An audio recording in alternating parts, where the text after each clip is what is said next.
अब कप्तान भी पीसीबी की सिलेक्शन कमेटी का रुकन होगा। चेयरमैन पीसीबी ने सिलेक्शन कमेटी की तंजीम 9 का ऐलान कर दिया है। लाहौर में न्यूज़ कॉन्फ्रेंस के दौरान चेयरमैन पीसीबी मोहसिन नकवी ने बताया कि सिलेक्शन कमेटी का कोई चेयरमैन नहीं होगा। सिलेक्शन कमेटी के 7 अरकान मसावी इख्तियारात के हामिल होंगे।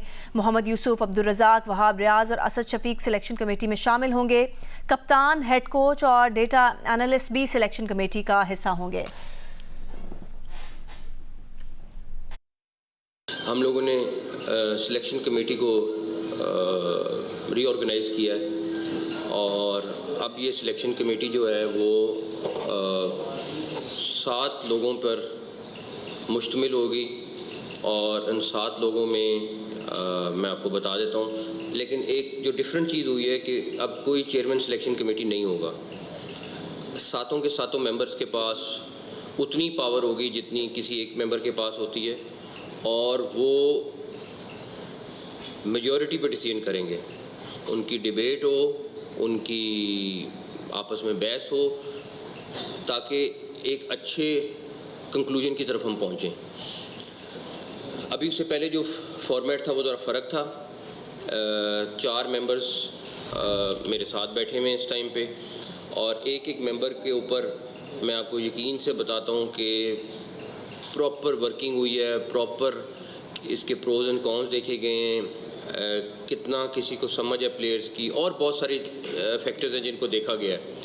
तो 4 प्लेयर्स जो हैं वो ये बैठे हुए हैं। सिलेक्शन कमेटी में अब हमने पाकिस्तान टीम का कैप्टन जो है वो उसका मेंबर हुआ करेगा और एक हेड कोच उसका मेंबर हुआ करेगा।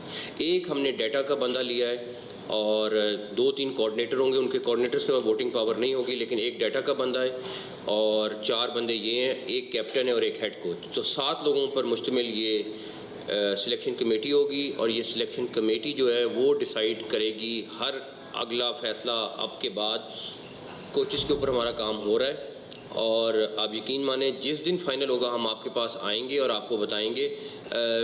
एडवांस बताने के कुछ नुकसानात हैं। मैं आपको इसलिए बता सकता हूँ कि एक कोच जिसके साथ हमारी बातचीत चल रही थी, लेकिन हमारी बातचीत इतने पे चल रही थी, मीडिया पे इतनी बड़ी चीज़ शुरू हो गई, वो इतना घबराया कि वो भाग गया।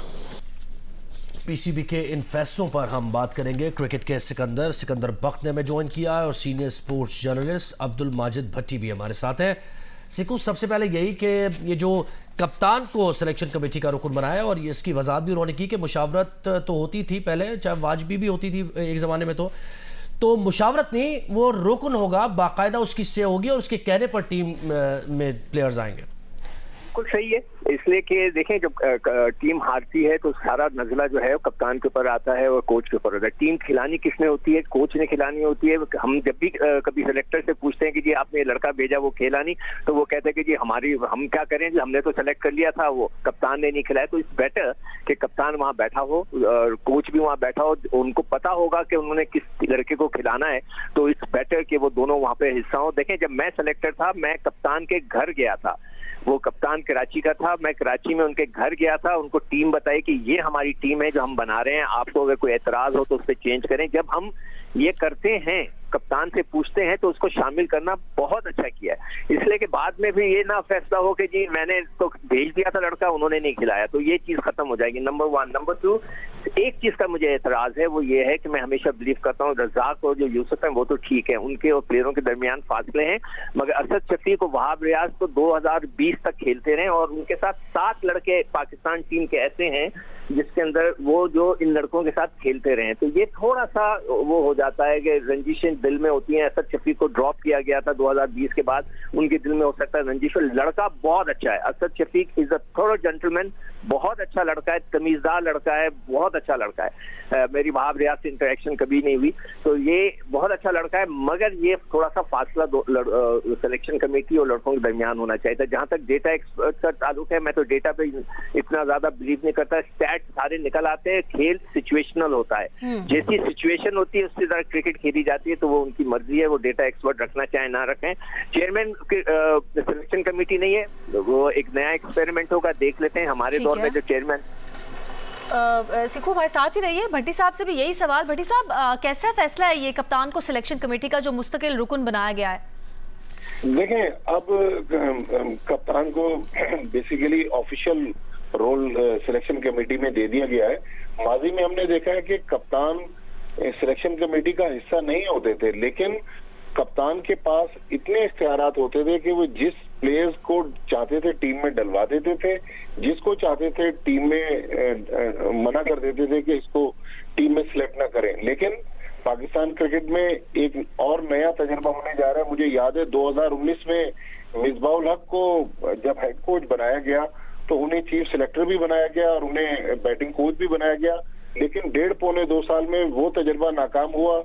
फिर मिसबाउल हक ने चीफ सिलेक्टर का ओहदा छोड़ दिया और मोहम्मद वसीम को चीफ सिलेक्टर बना दिया।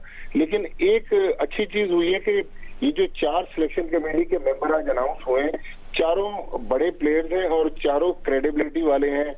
मोहम्मद यूसुफ हों, वहाब रियाज हों, अब्दुल रज़ाक हों या असद शफीक हों। लेकिन चेयरमैन ने जिन 2 चीजों से चेयरमैन पीसीबी ने दस्तबरदार होने का ऐलान किया वो बड़ी इंटरेस्टिंग है कि इससे पहले कप्तान की जो तकर्री थी उसका इख्तियार चेयरमैन के पास होता था, लेकिन मोहसिन नकवी साहब कहते हैं कि अब कप्तान जो है वो मुकर्रर करेंगे सिलेक्टर्स। और आज उन्होंने गुफ्तगू में बराह रास्त तो ये बात नहीं की, लेकिन इंडिया दे दिया कि शायद अब शाहीन शाह अफरीदी T20 की कप्तानी बरकरार नहीं रख सकेंगे। दूसरा, माजी में ये होता था कि जब सिलेक्टर्स टीम मुंतखब करते थे उसके बाद उसकी फाइनल अप्रूवल चेयरमैन पीसीबी देते थे, लेकिन अब शायद वो इख्तियार भी उन्होंने सिलेक्शन कमेटी को दे दिया। लेकिन एक अच्छा और नया तजर्बा किया गया। अब देखना है कि इसके असरात क्या आते हैं, लेकिन मेरे ख्याल में जिस तरह बड़े प्लेयर्स को नेशनल सिलेक्शन कमेटी में डाला गया है और जूनियर और सीनियर सिलेक्शन कमेटी एक ही बनाकर पीसीबी ने एक और अच्छा फैसला किया है कि जो जूनियर प्लेयर्स हैं वो जब पाकिस्तान टीम के दरवाजे पे दस्तक दे रहे होते हैं तो नॉर्मली सीनियर सिलेक्टर्स उनको इग्नोर करते हैं। अब उन्हीं से अकाउंटेबिलिटी होगी कि फलां प्लेयर ने अंडर 19 में परफॉर्म किया है, वो पाकिस्तान टीम में आ सकते हैं। तो ये मेरे ख्याल में एक अच्छा फैसला। तो ये अच्छे फैसले लग रहे हैं, लेकिन ये देखते हैं कि रिजल्ट इसका क्या आता है। अच्छा सिकंदर, आप कहिएगा ये ट्रेनिंग कैंप जो लगाने का एक पूरा प्लान है, फैसला है, इसको आप कैसे देखते हैं? देखिए, ये जो ट्रेनिंग कैंप है ये शॉर्ट जो है 10 दिन का है या 20 दिन का होगा। इससे कोई सिर्फ एक वक्त टेम्परेरी तौर पे लड़कों की फिटनेस हो जाएगी। मैं खुद जो है मंगला डैम गया हुआ हूँ, जब तोकीर ज़िया साहब, जनरल तोकीर ज़िया साहब वहाँ पे जब चेयरमैन थे तो उन्होंने हमें भेजा था। वो मेरा जिंदगी का सबसे अच्छा मेरे ख्याल से वो एक्सपीरियंस था। इतना जबरदस्त था कि हमने मंगला डैम में स्विमिंग भी की थी। हमने मंगला डैम के वो जो बहुत बड़ी दीवार है उसको सबने मिलकर क्रॉस भी किया था फिटनेस के साथ। मगर वो तो 10 दिन का है। असल चीज ये है कि मैं चेयरमैन साहब को बोलूंगा कि आप फिटनेस को जो है उसके साथ अटैच करें, सेंट्रल कॉन्ट्रैक्ट के साथ।